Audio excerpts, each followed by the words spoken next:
देखिए दोस्तों, live market का टाइम है। समय लगभग 10 बज रहे हैं और तारीख है आज 12 मार्च 2026। अब देखिए लाइव मार्केट है, तो यहाँ लाइव मार्केट में कोई टिप्स वगैरह की बात नहीं करूंगा, नहीं तो फिर से स्ट्राइक आ जाएगा।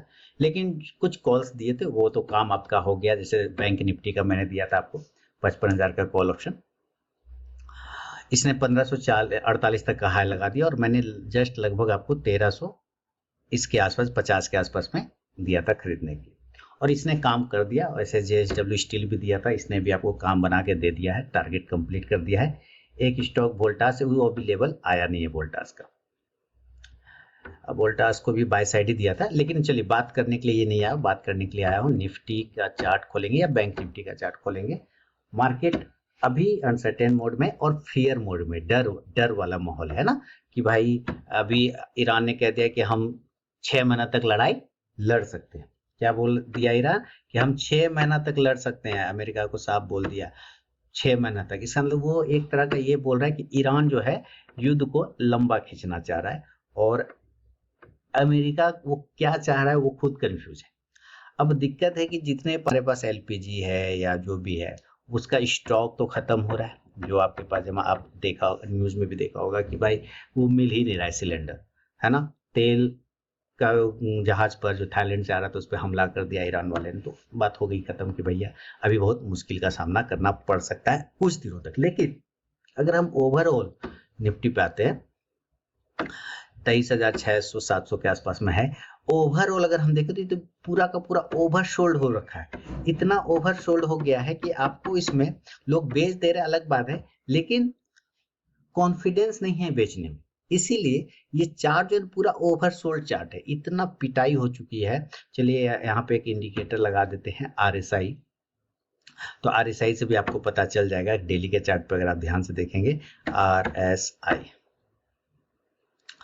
और ये ठीक है। तो यहाँ पे देखेंगे आरएसआई, ये देखिए 28 के आसपास में चला गया डेली के चार्ट पे। अगर हम इसी के पास में अगर हम ये देखते हैं, थोड़ा सा बदल देते हैं और वीकली कर देते हैं, तो वीकली में भी आरएसआई हमारा 33, मतलब हर कंडीशन से ये आपको ओवरशोल्ड है। अब ये जो थोड़ा नीचे आज भी माइनस में है, लेकिन फिर भी थ्रो से बाउंस आ रहा है। वो इसलिए आ रहा है बाउंस क्योंकि अभी मार्केट का ट्रेंड है निगेटिव, तो सेल ऑन राइज हो सकता है। क्या हो सकता है? कौन सा कंडीशन? कल भी मैंने आपको बताया था, सेल ऑन राइज। ये देखिए पहली कैंडल का जो हायर जोन है वहां पे निफ्टी पहुंच चुका आज, और उसी के आसपास में जाके रुक गया, यानी 23,700 के आसपास में। तो ये क्या हुआ? ये फॉल किया, राइज किया, हो सकता है ये फिर फॉल कर जाए। नंबर एक कंडीशन तो ये हो सकता है। दूसरा क्या हो सकता है कि अचानक से कोई अच्छी न्यूज आ जाए, कोई बढ़िया न्यूज आ जाए, और ये इसको फॉल ना करे यहाँ, बल्कि यहीं से फिर ये धीरे धीरे ऊपर जाना शुरुआत कर दे। तो ये कहाँ तक हो सकता है? तो चार्ट के हिसाब से अगर हम लोग देखना शुरू करें कि ये कहाँ तक हो सकता है, तो भाई जो गैप है, सबसे पहले तो इस गैप को फिल करने की कोशिश करेगा, तो 23,800 हम लोग पकड़ेंगे। क्योंकि 23,800 का जो लेवल है निफ्टी पे, अगर हम बात करें तो यही अभी इसका मेक और ब्रेक लेवल है। 23,800 देखिए ले रहा है ना रेजिस्टेंस, सेल ऑन राइज वाला। तो अब हमें यहाँ पे देखना होगा कि क्या यहाँ पे कोई पॉजिटिव न्यूज आती है तो फिर ये ऊपर चला जाएगा, और अगर नहीं तो ये देखिए बिल्कुल रेजिस्टेंस, यही रेजिस्टेंस बन गया आज का पहली कैंडल, और ये राइज किया, सेल ऑन राइज हो रहा है, हो रहा है ना, सेम चार्ट पे दिख रहा है ना। तो 23,800 जो है आपका मेक और ब्रेक लेवल है। 23,800 के बाद एक लेवल आता है जो 24,000 का आता है, 24,000 का। इसके ऊपर जाने के बाद फिर मार्केट थोड़ा सा हिम्मत कर सकता है। लेकिन हमको, आपको सबको पता है, कोरोना काल भी हम लोग झेल के आए हुए हैं, आपको भी पता है कि ये सदैव तो ये रहना नहीं है कंडीशन, कहीं पर तो आके रुकेगा, ठहरेगा। रूस यूक्रेन उधर लड़ ही रहा है तो उसका तो कोई इम्पैक्ट अब पड़ता नहीं, ताजा ताजा ये ईरान वाला है, तो ये हमेशा तो नहीं रहेगा। अब ये हमेशा तो नहीं रहेगा, तो हो सकता है कि ये आपको 4 दिन 5 दिन में कवर हो जाए, लेकिन उसके लिए हमें ग्लोबली पॉजिटिव होना पड़ेगा पूरा ओवर। कल जो मार्केट गिरा ना, कोई कारण नहीं था गिरने का, बेमतलब का गिर गया उतना उतना पॉइंट, कोई कारण नहीं था। अब देखिए अगर ये आज सही है, अगर मान लेते हैं अगर इसको आज ऊपर जाना है, तो ये जो इस तरह से ऊपर गया है ना, ये जो ऐसे ऊपर गया, तो मेरे ख्याल से ये एरिया देखिए, एक इसका थोड़ा सा कंसोलिडेशन जोन है, इसको इसके नीचे नहीं आना चाहिए। और ये अगर हम पकड़ के चले तो ये प्राइस आ रहा है 23,600, 23,600 650 के नीचे नहीं आना है। अगर इस पॉजिटिव होना है, देखिए इफ अगर इसको पॉजिटिव होना है तो 23,600 से लेके 23,650 के नीचे इसको आज क्लोजिंग नहीं देना चाहिए। अगर ये दे देता है तो ये फिर से फॉल करने की कोशिश करेगा, अदरवाइज इसी के आसपास से इसे सस्टेन करता रहेगा, धीरे धीरे धीरे धीरे ये ऊपर जा सकता है। तो ये एक रेंज है, इसको यहाँ से बाउंस होना चाहिए। इस लाइन के आसपास आके हो सकता है ग्रीन कैंडल बनना शुरुआत करे। तो अभी हम लोग देखेंगे क्या इस लाइन पर कोई ग्रीन कैंडल बनता है या नहीं बनता, या यहाँ से ये रिटर्न करता है या नहीं करता, ये वाला एरिया जस्ट ठीक है 23,600 से 650। लेकिन जिस मोड से है सेल ऑन राइज हो गया, एक प्रूव हो गया।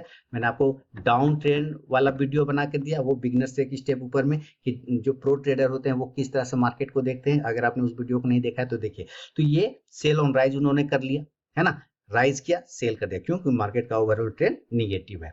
अगर इसको पॉजिटिव होना होगा तो यहाँ वाला जो ये हायर जोन है, तब इसमें इस तरह से होगा ऐसे, और ये एरिया इसका सपोर्ट बनेगा। ठीक है, ये एरिया इसका सपोर्ट बनेगा। आपको याद आया होगा हायर हाई, हायर लो, है ना, लोअर हाई और लोअर लो, ये वाला कंडीशन आपको याद आ गया होगा ये वीडियो। तो इसके नीचे नहीं जाएगा, अगर इसके नीचे चला गया तो फिर ये हो सकता है अपने लोअर लो बनाते हुए चल जाए। ये आज का लो है, इस लो के नीचे रहता है, लेकिन यहाँ पर एक बार इसको रुकना चाहिए अगर इसको पॉजिटिव होना है तो, अगर कुछ अच्छी बातें होती है तो, और नहीं तो फिर इस तरह तोड़ते। तो जिस वेब में ये गिर रहा है, जिस तरह का ये कैंडल बना रहा है, ये खतरनाक कैंडल बना रहा है। अभी हम लोग देखेंगे क्या इस रेड कैंडल जो मैंने लगा रखा है, क्या यहाँ पे ये रुकता है या यहीं से ये नीचे। इसको पॉजिटिव होना है तो इसके नीचे इसको क्लोज नहीं करना चाहिए, इसको इस लाइन के ऊपर ही सस्टेन करना चाहिए। देखिए बात मान रहा है, लग रहा है वहां से ऊपर जाने की कोशिश कर रहा है। तो हम लोग भी वेट करके देखते हैं 2 मिनट बाद में। ये सिर्फ मैं आपको प्रैक्टिकल दिखा रहा हूँ, ये नहीं बता रहा हूँ कि यहाँ पे खरीदना है, आपको प्रैक्टिकल दिखा रहा हूँ कि क्या क्या चीजें कंडीशन बन सकता है। तोड़ा तो नीचे, नहीं तो फिर यहीं पर से सस्टेन करके, इसी जगह से सस्टेन करके ये धीरे धीरे ऊपर जाता है। तोड़ा फिर ये लोअर लो बनाने का चांस बनाएगा, या इसी बक्से में आके ये फंस जाएगा। ये जो बक्सा छोटा सा है, इस बक्से में। तो कंडीशन देखते हैं अभी थोड़ी देर में क्या होता है। तो देखिए समय हो गया 11:01, और आप मानते हैं या नहीं मानते हैं इस बात को, जो मैंने आपको बताया था कि ये वाला जो लाइन लगा रखा है, इस लाइन के नीचे इसको क्लोजिंग नहीं करना चाहिए, सस्टेन नहीं करना चाहिए। अगर तोड़ देगा, क्लोज करना स्टार्ट कर देगा, तो कहीं कहीं लो को तोड़ सकता है नीचे। लेकिन यहीं पर से इसको, अगर इसको पॉजिटिव होना है तो यही एरिया से इसको बाउंस होना है। और देखिए मार्केट ने कितना बेहतरीन तरीके से रिस्पेक्ट किया, ये नीचे गया इस लाइन के नीचे आप कह सकते हैं, लेकिन यहाँ पे ये स्टॉप लॉस हंटिंग है उन लोगों का जो बहुत छोटे पॉइंट के साथ यहाँ पे ऐसा लगा के बैठे होंगे कि चलो इसके नीचे नहीं आएगा। नहीं, यहीं पे तो मार्केट ट्रिक करता है आपको, यहीं पे स्टॉप लॉस खाता है। तो देखिए बिल्कुल, अगर मुझे एंट्री लेना होता तो मैं कहाँ लेता। मैंने कहा था ना कि इस लाइन पर जब आएगा तो यहाँ पर ये रुकेगा ऐसे ऐसे और फिर ऊपर जाएगा, है ना। और देखिए तो मैं तो यहीं पे एंट्री करने का कोशिश करूंगा। वो भी जब पॉजिटिव कैंडल बनाना शुरू करेगा तो रेड बना रहा है नहीं लूंगा, पॉजिटिव बना रहा है वेट करूंगा, पॉजिटिव बना रहा है वेट। लेकिन जब ये क्लोज कर रहा है इस लाइन के ऊपर, तो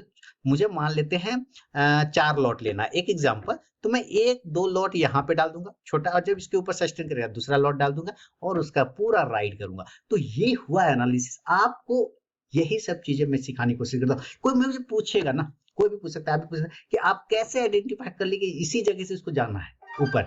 अगर इसको जाना है तो यही वो एरिया जहां से इसको जाना चाहिए। तो भाई यही चीज एक्सपीरियंस होता है, यही चीज एनालिसिस होता है, यही चार्ट रीडिंग होता है। औने पौने नहीं कि बस भाग रहा है तो ले लो, और गिर रहा है तो सेल कर दो, और फिर वहां से ये भाव गिर रहा है मार्केट फॉल है। लेकिन मैंने क्या बोला कि ना, यहाँ पर सेलिंग का जोन ही नहीं है, इसको जोन बनेगा इस एरिया के नीचे। इसको बाउंस होना है तो ये एरिया सफिशियंट है जहां से ये बाउंस होता है। तो चार्ट रीडिंग जो मैं बार बार बोलता हूँ, तो मैं मूर्ख हूं जो बार बार बोले जा रहा हूँ कि भाई चार्ट को रीड करिए, चार्ट को रीड करिए। और ये अब ऊपर अगर जा भी रहा है तो मैंने आपको ये भी कहा है कि ये 23,008, सॉरी ये तो सेंसेक्स है ना, मैं निफ्टी की बात कर रहा था। निफ्टी का चार्ट हम लोगों ने लगा रखा था ना, तो वहां पे भी आपको दिखेगा यही एरिया। ठीक है, मैंने सेंसेक्स दिखा दिया, लेकिन पहले निफ्टी लगा हुआ था, दिखे ना, सेम कंडीशन उसमें भी वही हुआ होगा। देखिए है ना, सेम कंडीशन बिल्कुल, है ना। वो बॉक्स लगा वही आप देख रहे हैं, एकदम ये बॉक्स लगा, यहीं से बाउंस गया। तो अगर अब मैंने क्या बोला कि अगर इसको एंट्री मुझे लेना होगा तो मैंने यहीं पे लूंगा ना, किस हिसाब से लूंगा वो भी बताया, और ये कहाँ तक जाता है, तो पहले तो अपने इस गैप को फिल करने का कोशिश करेगा 23,800, मैंने 800 बोला, 850 नहीं बोला, याद रखिएगा। तो ये देखिए आज अभी का हाई कितना लगा है इस कैंडल का, अगर हम हाई देखें तो इसका हाई 23,760, लगभग लगभग ऑलमोस्ट 800, 23,800। तो 23,800 बिल्कुल यहाँ पे पहुंचने की कोशिश ये कर सकता है। मेरा ऑलरेडी एक पोजीशन है छोटा सा लगा हुआ, और मैं इंजॉय भी कर रहा हूँ उस प्रॉफिट को। मैं ये नहीं कह रहा हूँ, मेरी एंट्री पॉइंट यही थी, है ना। मेरी एंट्री पॉइंट में देख रहा था कि अगर इसको फॉल करना है तो इसके नीचे जा सकता है, अदरवाइज ये एरिया है जहां से इसको बाउंस करके ऊपर जाना चाहिए। और बिल्कुल वैसे हुआ, देखिए 23,800 ये पहुंच जाएगा, कोई दिक्कत नहीं। और अगर वापस से फिर कह रहा हूं, अगर मार्केट को पॉजिटिव होना है तो सबसे पहले कल का जो क्लोजिंग लेवल है उसके ऊपर सस्टेन करे, और देन 24,000 24,000 के ऊपर निकल के आज की क्लोजिंग करे, तब थोड़ा सा राहत रिलीफ मिलेगा। देखिए कैसे ये 23,800 के लेवल को क्लेम करने की कोशिश कर रहा है। मैं अपना पोजीशन मोबाइल में देख रहा हूँ, शानदार, बहुत बढ़िया, अति उत्तम, ओहो दिल खुश कर गया। चलिए ठीक है, तो ये चीजें हैं, आपको ये चीज समझना पड़ेगा। तो ये इसी सब एनालिसिस को सीखने और समझने के लिए आप चैनल को फॉलो करें। मैं आपको वहां पे एक एक चीज का वीडियो बना के देने की कोशिश करता हूँ, फ्री ऑफ कॉस्ट में रहता है। बाकी मेरे मोबाइल ऐप पर बहुत सारी चीज पड़े हुए हैं, आप वहां से भी इंजॉय कर सकते हैं। संडे एक वेबिनार है, उसको भी ऑर्गेनाइज कर रहा हूँ 15 मार्च को, आप उसको भी ज्वाइन कर सकते हैं। चलिए अब मैं मिलूंगा, और आप इस वीडियो पे आप क्या कहना चाहते हैं मुझे कमेंट सेक्शन में जरूर बताइएगा। बहुत बहुत धन्यवाद।